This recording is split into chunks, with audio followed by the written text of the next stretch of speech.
Welcome to the NXT Ring of Honor News Central for the Tapped Out Wrestling Podcast Network.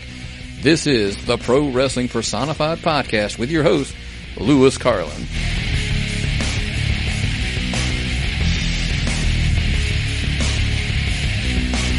Hello and welcome to the Pro Wrestling Personified Podcast. I'm your host, Lewis Carlin, and we are part of the Tapped Out Wrestling Podcast Network. And this is actually the Ring of Honor and NXT edition of the Pro Wrestling Personified Podcast. Back again this week. I took the week off last week, so there was no podcast. But if you're a Ring of Honor fan, we did have my interview with Ring of Honor superstar Kelly Klein was on the network. So I wasn't able to do the podcast. I was away doing a little hiking up in Algonquin Park here in Ontario, but I think I filled the gap in nicely with the Kelly Klein interview, which is red hot right now, by the way. So if you haven't heard it, go to tappedOutWrestlingPodcast.com and check out the interview with Kelly Klein, Women of Honor, Ring of Honor superstar. So go ahead and check that out. That's on tappedOutWrestlingPodcast.com. Alrighty, and you can follow us on Twitter, actually, Tapped Out Wrestling, at Tapped Out Wrestling Pod. Follow me on Twitter, at PWSOTH. Alright, so lots of things going on this week. Lots of things happening in the world of NXT and Ring of Honor. Two pretty good shows this week. But before we start, I just want to talk about some news, actually. Actually, I have some results, some NXT results, for you from October 19th. Let me just get it out here. Just give me 1 second. Yeah, so it was October 19th. NXT was in Macon, Georgia. So I didn't see the show, so I can't really give a review, but I'll give you the results. It was No Way Jose defeating Fabian Aichner. Lacey Evans and Sarah Logan defeated Mandy Rose and Sonya Deville, which is a little interesting because I know they were pushing Sonya Deville as a killer. We'll talk more about her because she was involved in one of the matches on the NXT TV show this week. Johnny Gargano defeated Dan Matha. Okay. I'm not sure I'm familiar with Dan Matha. Maybe he's a newcomer. Not sure who Dan Matha is. Name doesn't look familiar at all to me. Roderick Strong defeats Hideo Itami. Adam Cole, Kyle O'Reilly, and Bobby Fish defeated Eric Young, Killian Dane, and Alexander Wolf. The Velveteen Dream defeated Cassius Ohno. That must have been a terrific match. Nikki Cross defeats Sage Beckett. And NXT World Champion Drew McIntyre, he retains his title with the win over Andrade Cien Almas. Wow, I'm getting used to that name. I'm getting better at pronouncing that name. I'm not going to try it again, but I'm getting better at pronouncing that name. And afterwards, after the show, after the match, actually, Adam Cole came out.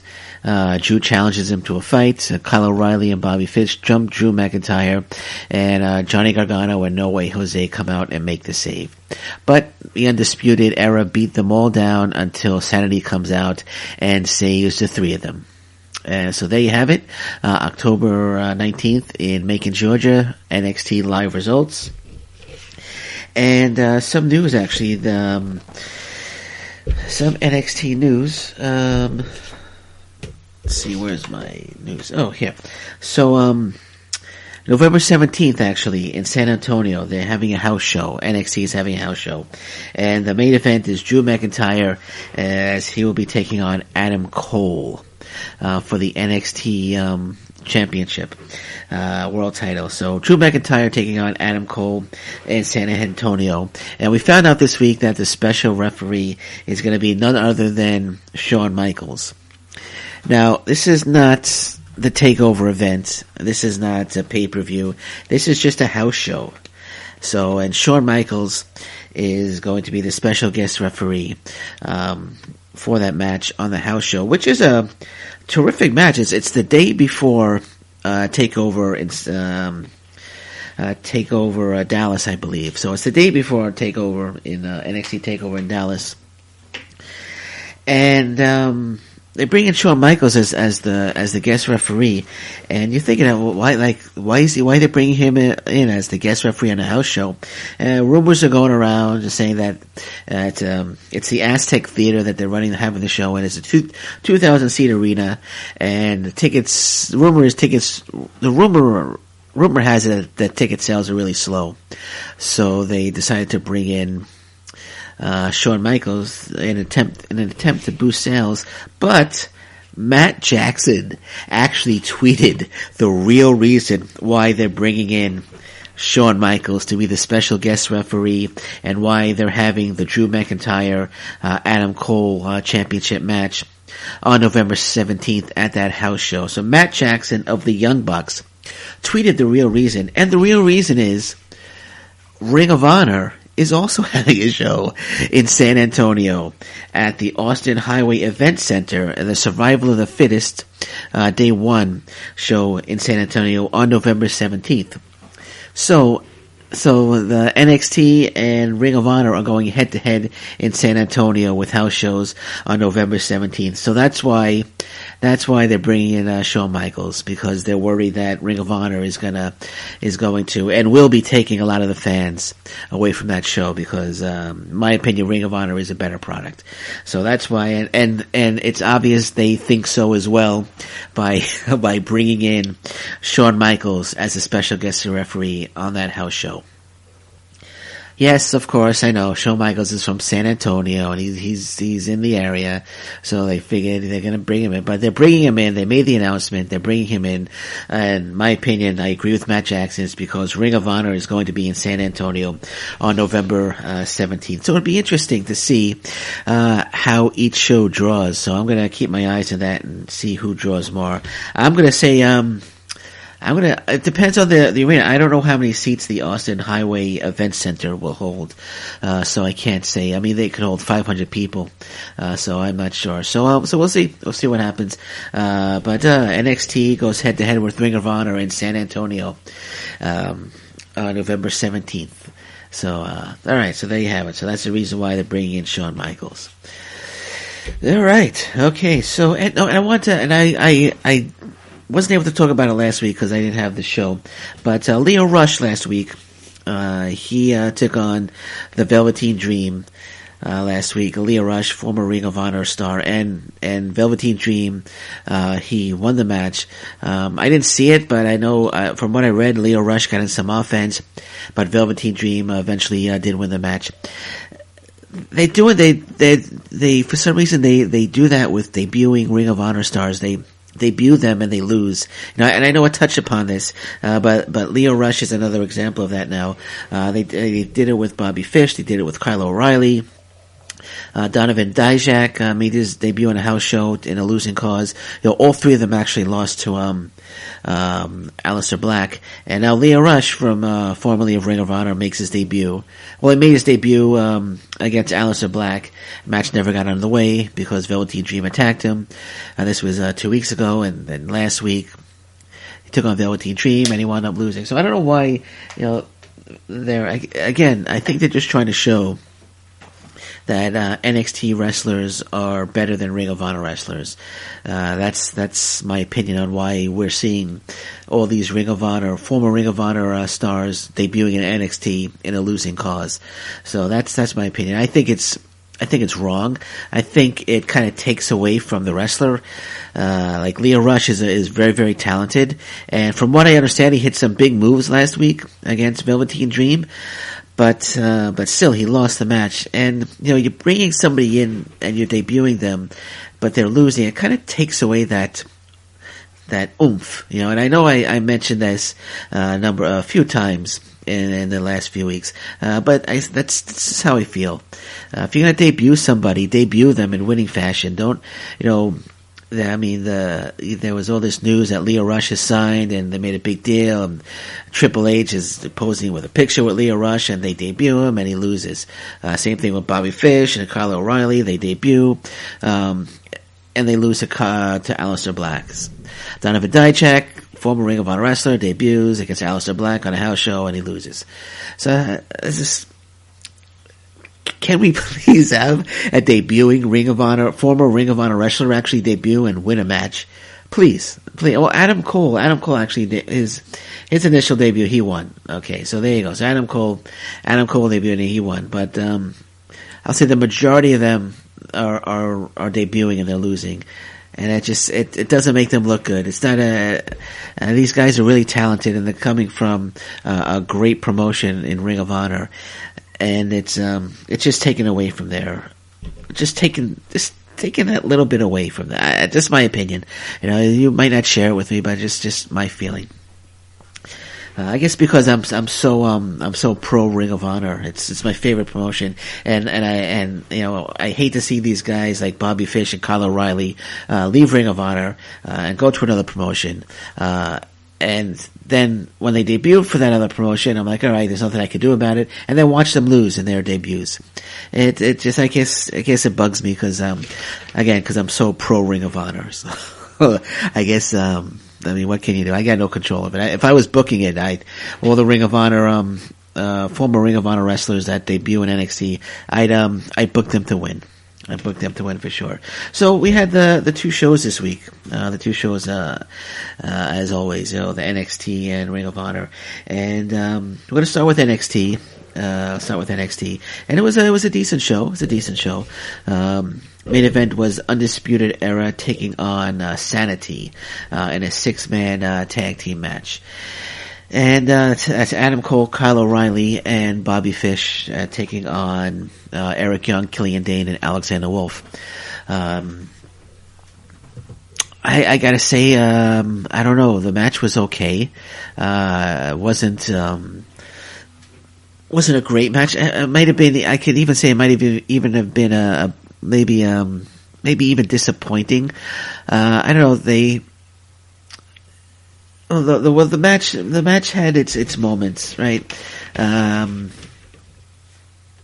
But the Authors of Pain actually, they interfered at the end.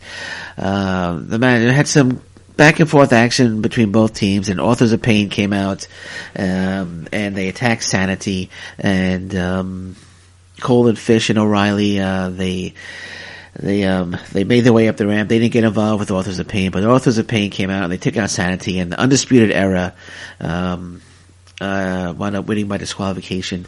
But they kind of made, I don't know, they kind of made them look a little weak on the Undisputed Era, in my opinion. You have this team and you're trying to make them a dominating team, like they're supposed to be the number one faction, but they came off, I don't know, they came off as a little weak in this match. I mean, you had Adam Cole who came across, he was like a cowardly, he was almost like a coward. He was afraid to get into the ring, it wasn't dominant at all. I thought, he was supposed to take over, as a number one heel, when Bobby Roode had left and gone to the WWE, to the main roster. But, he's come across as a coward, really, and especially in this match. And, I kind of, like to see, I was kind of hoping Undisputed Era was I predicted them to win, a clean victory and look a little dominant in this match, but they didn't look dominant at all. And, I don't know. So I don't know. Just disappointing main event. And then the Authors of Pain, of course, as I said, they came back and they attacked Sanity. And I guess we're gonna have another, Authors of Pain, is now gonna be feuding with Sanity for that, the NXT tag team titles. And I guess the Undisputed Era Sanity feud might be over, as it looks like we're headed to Sanity against Authors of Pain. I thought Authors of Pain were going to be going to the main roster, but apparently they're not just yet anyway. So so it was little disappointing main event. I kind of wish they the Undisputed Era came off as a little more dominant and they won the match in dominating fashion. But no titles were on the line or anything. They could have, they don't have to worry about Sanity looking weak. I mean, you want to build up Undisputed Era as the main faction. And I just didn't like how it went down. And that's all I got. That's all I got to say about that. That's all I got to say about that. And we had Cassius Ohno. Cassius Ohno was back, and he took on Cesar Bonani. It was a quick match. Quick yet solid match, I'm going to say. Bonani controlled early. Cassius Ohno wound up winning with a rolling elbow to the back of the head, and gained the pinfall victory over Cesar Bonani. But you know, we saw Cassius Ohno against Fabian Aichner a few weeks back, and looks like, I guess that's his thing now. He's coming out, taking on young stars and beating young stars. He's not in any, since the Hideo Itami feud, he really hasn't been in a meaningful program with anyone, so I'm not sure if that's going to change anytime soon. But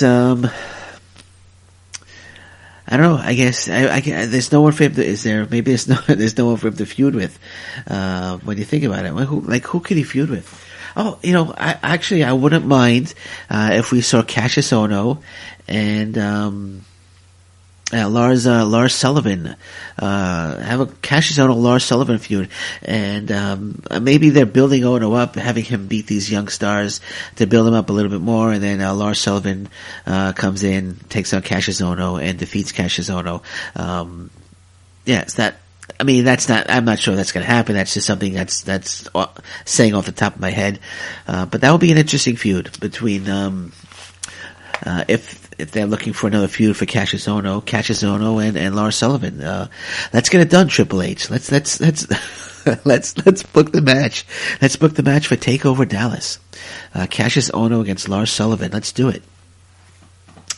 So again, Cesar Bonani he's definitely has a good upside, has great potential. He hit a nice high drop kick on Cassius Ohno, so he has athletic ability, and he looks the part and he plays the part. I haven't heard him actually cut a promo yet, so I don't know if he's able to speak the part, but he's definitely got some good in-ring potential, and he's definitely someone to watch in the near future. Cesar Bonani. Now, the show opened with a triple threat match, triple threat women's match, and the winner was going to would get a spot in the NXT Women's Title qualifying match at the next TakeOver event. So it was Sonya Deville against Ember Moon against Ruby Riott. And let me tell you, this was a solid match from start to finish. Lots of big moves. I gotta say, I know I've been very critical of Sonya Deville. Anytime she's had a match, I've been very, very critical. And because all of her matches that I've seen have just been quick squash MMA type matches, and I've been very critical of it. But I'll tell you, she looked really good in this match against Ember Moon and Ruby Riott. She looked really good. I guess it's the first time I've ever seen her. Not in a squash match, I guess you could say, where she's actually on the receiving end of punishment, and she was dishing it out, but she was taking it as well, and she was doing a good job. So I was really impressed with Sonya Deville. There was one good spot. Ember Moon springboarded off the middle rope, and Sonya Deville speared her midair right to the mat. So that was a good move by Sonya Deville. Very, very impressed there. And, so I'm just, sorry, just collecting my thoughts there, because one thing I remember, because I know I wanted to touch upon something, one thing that I do remember, is the crowd was very, very quiet. The crowd was very, very quiet for some reason during during the match. For much of the show, the crowd was very quiet. And I knew I was just sorry. I apologize for that pause. I knew there was something that I wanted to talk about, and I just was glancing over my notes, and quiet crowd. So the crowd was really quiet. I don't know if this show was like deep into the TV tapings. Maybe it was like the fourth hour of a TV taping, and they were just they were tired. But the crowd was really, really quiet, especially during this match. But anyway, the match ended. Ember Moon wound up winning the match. She pinned Ruby Riott. Now, Ruby Riott, she did a dive to the outside and hit her knee, and it looked like she had hurt her knee. And I really hope it wasn't a real injury. I hope it was a kayfabe injury, because she looked like she came down hard and she was limping, and Sonya Deville locked on the ankle lock and was holding it for a while, but Ruby Riott, she held on. She didn't tap out, but Ember Moon came out of nowhere and hit the Eclipse on Sonya Deville, but Sonya Deville rolled out of the ring, but Moon was able to pin Ruby Riott, while Ruby Riott, she hooked the leg and pinned Ruby Riott. So that actually kind of protects Sonya Deville, who had a very, very good showing here. So she's protected. She didn't actually take the loss. She looked pretty pissed off after the match, though. But Ember Moon gets the next spot. So right now it's Kairi Sane versus Peyton Royce versus Ember Moon for the NXT Women's Title at TakeOver in Dallas, and there's one more match to decide the final entrant in that match, and we found out that William Regal announced that next week there's going to be a women's battle royal, and the winner of that battle royal will be the final participant in the Fatal 4-Way match for the NXT Women's Title. So that's next week. Is the women's battle royal, and the winner is the final entrant in that match. So that should be interesting. We know Billie Kay is involved because she came out and she wanted to. I think she wanted William Regal to put her into the match for the title, but next week, Battle Royal, I know Billie Kay, like I said, is definitely one participant in the Battle Royal. I'm not sure who else is in the Battle Royal, but we'll find out next week on NXT. So the second match was Raul Mendoza taking on Aleister Black. Now, prior to the match beginning, Velveteen Dream came out and he put on Aleister Black's vest. Still trying to get Aleister Black to acknowledge him, which he wasn't able to do this week. He wasn't able to get Aleister Black to acknowledge him. That's what he's trying to do. The match started with Raul Mendoza looking really, really strong. It looked really, really good. Really impressed with Raul Mendoza. This guy is just amazing in the ring. But Aleister Black eventually took over. He hit the Black Mass for the win.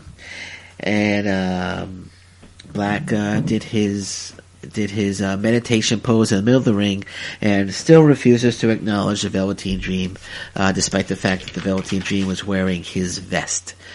So that's this is a great feud, definitely one to watch, definitely one that I'm interested in, only because their styles, they have such a contrast in styles. Aleister Black plays his character perfectly.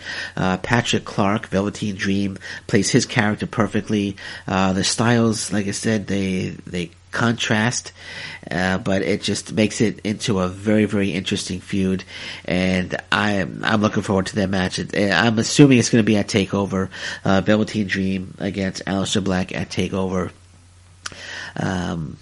So neither of them have lost before, and I would really, I couldn't see Aleister Black losing this match. Velveteen Dream takes a loss, no big deal, but I don't see Aleister Black losing. But you never know. They might swerve us They might swerve us, and Aleister Black might take his first pinfall loss. But anyway, it's going to be when the two lock horns in the ring. It's going to be a very, very fun, very, very entertaining, very, very solid match, and one that Lewis Carlin is looking forward to very much. So there you have it for that. We had Drew McIntyre. Drew McIntyre had an interview. He talked about being signed by the WWE when he's 21, about being fired initially from the WWE, about being the NXT champion. Eventually Selena Gomez comes out and basically asks Drew McIntyre to give Andrade Cien Almas. See, I got it wrong now that time. I did well the first time I said it earlier on, but now I screwed it up. But to give Andrade Cien Almas a shot at the title, Drew McIntyre says, sure, I could give it to him, but why don't you have Almas come out and ask me himself, and I'll give him a shot. So I guess that's the next feud. That's the next feud is going to be Drew McIntyre against Andrade Cien Almas. So that's the next feud there, or the next match for Drew McIntyre, which should be a phenomenal match. As well, as I read the results of the October 19th show in Macon, Georgia, they already had a match and Drew McIntyre retained. But I'm thinking that. I'm thinking, does Drew McIntyre have a match for TakeOver Dallas? I don't think so. So maybe that'll be the match at TakeOver Dallas. Drew McIntyre against Andrade Cien Almas. But should be a phenomenal match when the two meet up. Both are very, very talented, and that's another match that I would be looking forward to. But it's interesting. I don't think Drew McIntyre doesn't have a match set for TakeOver Dallas. So this has got to be the match. This has got to be the match that Andrade Cien Almas is going to be the opponent for him at unless they swerve us again, and at that November 17th show with Shawn Michaels as a guest referee, Adam Cole wins the title. I know they've done that once before with Samoa Joe beating Finn Balor on a house show. So who knows, anything could happen in NXT. Anything could happen in NXT. And I think that's what they're going for. So, so we'll see. And that was it. That was it for NXT, this week. One other thing I want to touch upon. They had security camera footage of, Adam Cole, Bobby Fish, and Kyle O'Reilly walking up to Roderick Strong as Roderick Strong was leaving the building. They had security camera footage. And Adam, there was no audio because it's security camera footage. How they were able to get their hands on security camera footage, and why they would even like who sits there and goes through the security camera footage and say, oh wait, look what we caught here. There must be like 12, 13, 14 hours of security camera footage.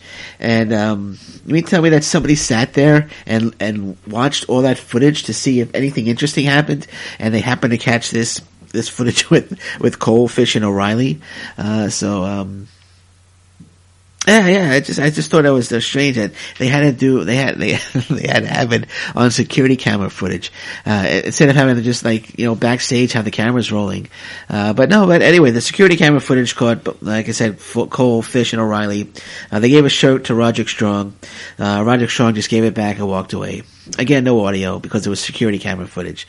So, no laws were broken. There were no laws were broken there, but, it was on security camera footage. And, I just thought that was interesting that they had to use security camera footage for this little meeting between the four of them. But anyway, that was it for NXT this week. As I said, it wasn't a bad show. It wasn't a great show, but it wasn't a bad show. All right, so then we got nothing left to do but plug a few things and get into Ring of Honor, then wrap this baby up. All right, so we had I'm sorry, we're not going into Ring of Honor yet. We're going to plug a few things. See, I missed a week. I'm a little out of practice. I'm out of practice because I missed a week. And my throat is like killing me right now. I have some of this honey tea. I'm gonna take a sip of this honey tea.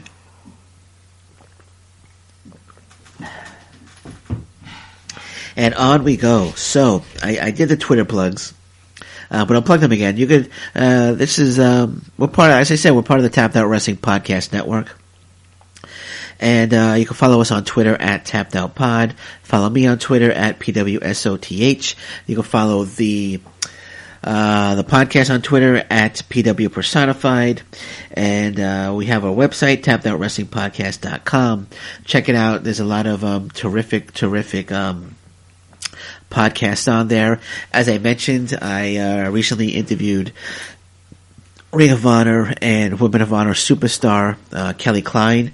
That's on there, and coming soon, might be there by now when this is released, but my interview with Impact Wrestling superstar Marsha Rockett is coming to the Tapped Out Wrestling Podcast Network as well. So you'll want to check that out. Keep your eyes open for that at tappedOutWrestlingPodcast.com. So you're going to want to check out for that. That was a great interview with Marsha Rockett. I really appreciated him spending some time with me, and definitely keep your eyes open for that one. If you're a pro wrestling fan, you got to get the Fight app. Fight app, go to Fight TV. Actually, don't go to Fight.tv. Go to tappedOutWrestlingPodcast.com. Click on the Fight app link. It'll take you directly there, and you can sign up and you get the Fight app.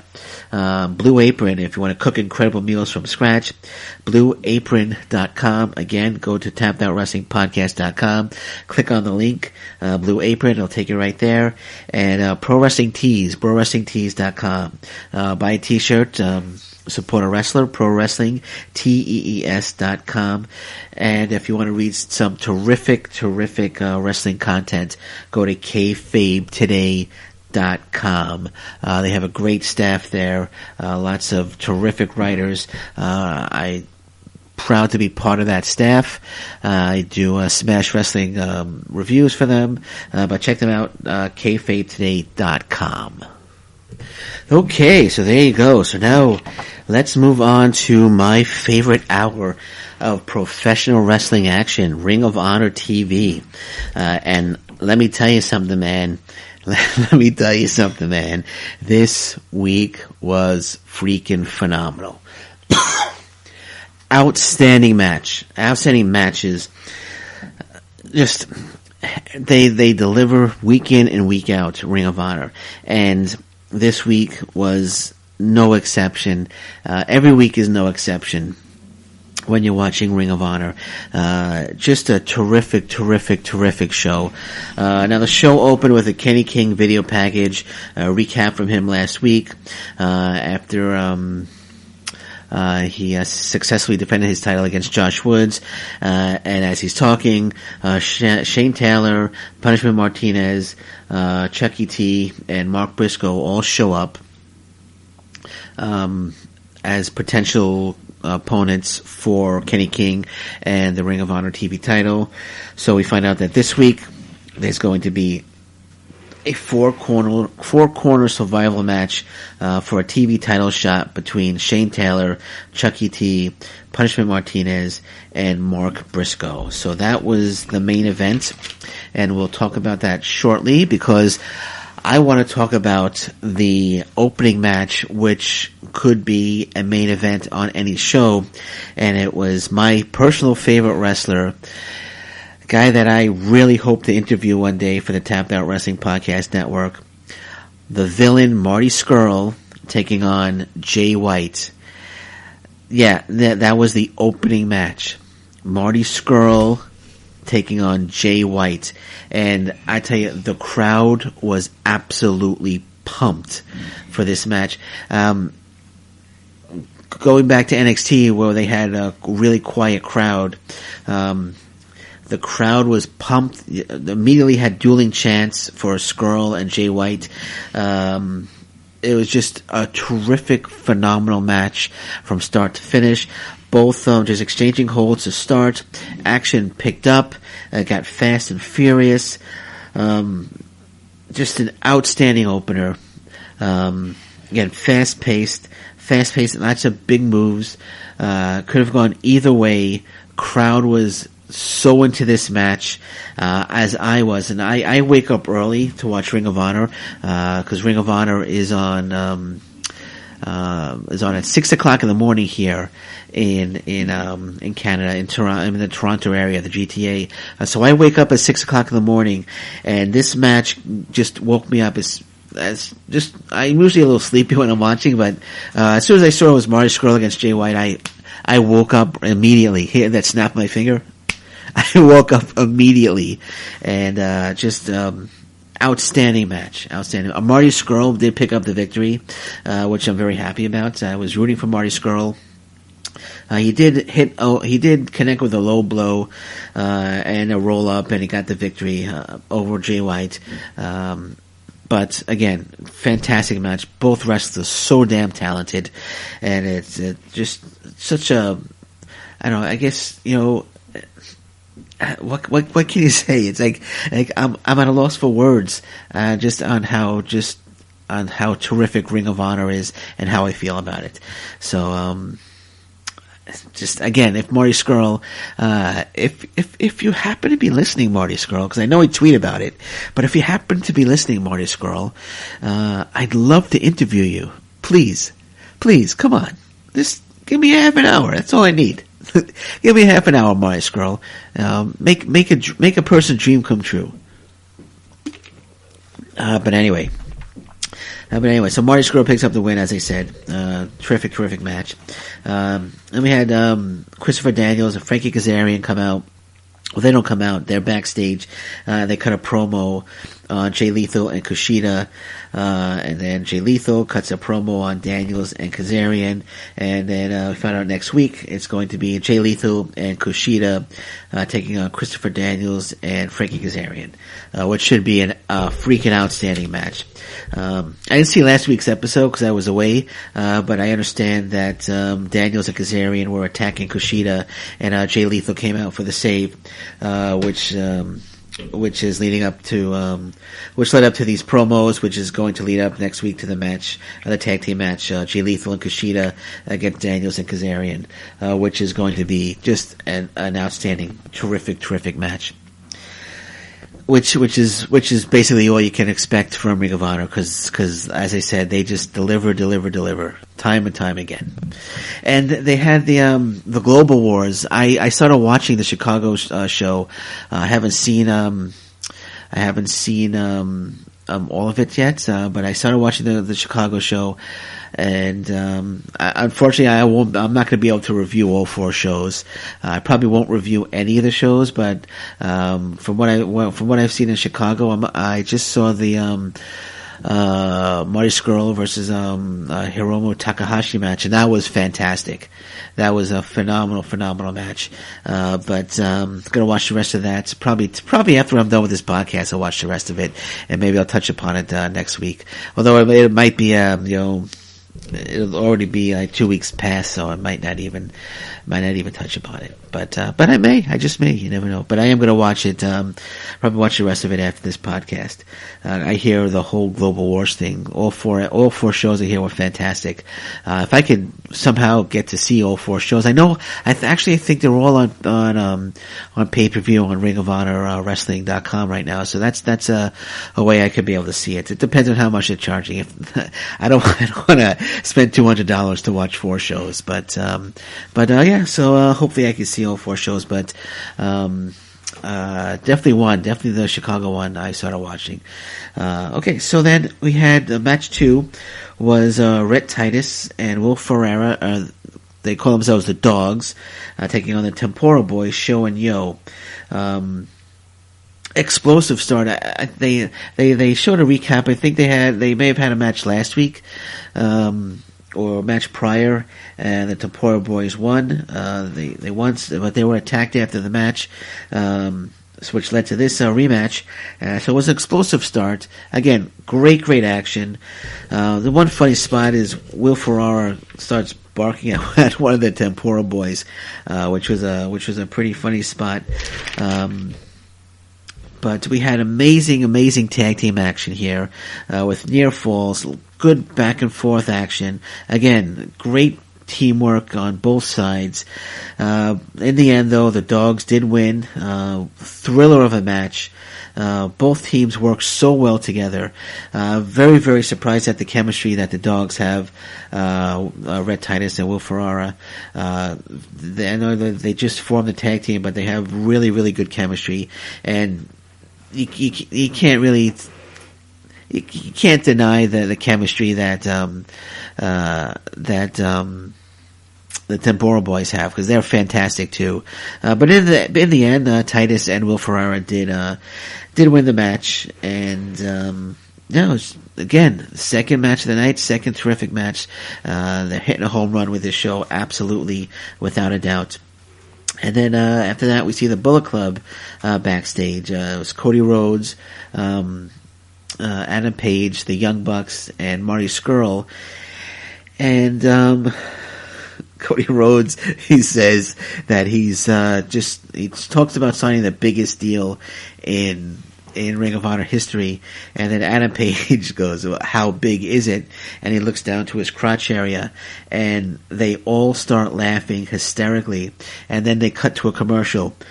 When they come back from the commercial break, which is like 6 minutes long, they go right back to the Bullet Club, and they're still all hysterical laughing, which is a great spot. So they've been laughing hysterically for like 6 minutes, and it was very entertaining. Very entertaining. You gotta love the Bullet Club, but it was very entertaining spot there. They were laughing hysterically for like 6 minutes.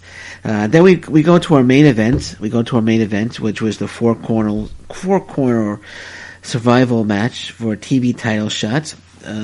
Which the TV title currently being held by Kenny King. So, as I said earlier, it was Shane Taylor against Chucky T, against Punishment Martinez, against Mark Briscoe. And I'll tell you, man, this was a terrific main event. And the only thing that I really wanted to see in this match was Shane Taylor and Punishment Martinez showdown. And they teased it twice earlier in the match, but it was broken up by either Chucky T or Mark Briscoe. Then finally, as the match progressed, and there was some good action, really good spots, we finally got both Briscoe and Chucky T are out of the ring. Punishment Martinez and Shane Taylor are in the ring together. Finally, we get in the showdown, and they hit each other with a double clothesline, and they both go down, which was a terrific spot. And actually earlier, let's go back to earlier, they were actually face-to-face earlier, before it was interrupted by, before Chucky T interfered in the face-off. But they were face-to-face, and just, you almost get chills running down your spine when you see, because you know how devastating Punishment Martinez is, you know how devastating Shane Taylor is, and when they're face to face, these two big boys are face to face, it's like, holy crap, man, oh my god, it's like a OMG moment, but they didn't disappoint at all. That big double clothesline where they both went down, when they finally rushed each other was very, very, very solid, very entertaining. And I tell you, they get up and they start exchanging forearm smashes, they start exchanging forearm smashes, and just very. I would love to see a Punishment Martinez Shane Taylor 1-on-1 match, and hopefully we'll get that soon. But this was a little tease here, but them going at it. But again, really, really good match. Lots of terrific action. Mark Briscoe did win the match. He hit the froggy bow. It was on Chucky T, I believe it was. So he defeated hit the froggy bow on which is basically his version of the Frog Splash, on Chuck E. T. It was Chuck E. T. It was Chuck E. T. I didn't write. It was 6 o'clock in the morning when it was. I believe it was Chuck E. T. If it wasn't Chuck E. T. that he pinned, I apologize, but I'm pretty sure it was Chuck E. T. that he hit the Froggy Bow on, and win the match. So he's the number one contender. He's getting the shot at Kenny King and the Ring of Honor TV title. So after that, Jay Briscoe comes down, he confronts Mark, and he asks if they're still a team or if Mark Briscoe wants to go be single wrestler. But Mark Briscoe really didn't answer. They just were face to face, and then the show ended like that. But again, another terrific show. Ring of Honor TV. You can't get better than that. You can't get better than Ring of Honor television. Again, I'm going to say it. I say it all the time. It's the best hour of professional wrestling action on TV today, hands down by far. So there you have it. And next week we're getting Christopher Daniels, Frankie Kazarian against Jay Lethal and Kushida in a tag team match, and you can't get better than that either. So thank you, Ring of Honor. Thank you for producing the shows that you're producing, and that's all I got to say about that. Thank you. So anyway, I probably sound like a geek the entire time this week because I'm a little out of practice. I missed 1 week, so maybe I'm a little out of practice. So if I sound like a geek, I apologize. But I'm sure I was fine. But if I did sound like a geek, you'll feel free to let me know at PWSOTH. It's okay. You can, and if anyone's listening right now, and I want to put this out there, if anyone's listening and they have podcasting experience and they want to co-host, just send me a direct message or a private message at PWSOTH on Twitter, and let me know if you're interested. And who knows, maybe you could be a guest co-host here on the Pro Wrestling Personified Podcast. I do have a few guest co-hosts that I use that I'm very happy with, and I'm always looking for other podcasting talent. So if you're interested, just shoot me a message, and we could take it from there.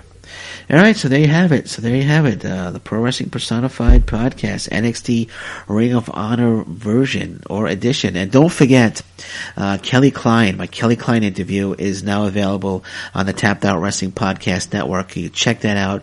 It's red hot right now. It's doing great. There are tons and tons of people that have listened to it already. So I thank everybody that has listened to it, but it's on fire, man. It's on fire. So go check it out. TappedOutWrestlingPodcast.com. My interview with Kelly Klein, and also don't forget that the interview with Marche Rocket is coming up soon. Might already be out. I'm not sure if it's going to be released before or after this podcast is released, but it could already be out. But if not, it's on its way soon. Another great interview with another pro wrestling superstar, Marche Rocket. So that is it for me this week. So I am going to say thank you very much for listening once again. I am Louis Carlin, and until next time, thank you, take care, bye-bye, stay safe, everybody.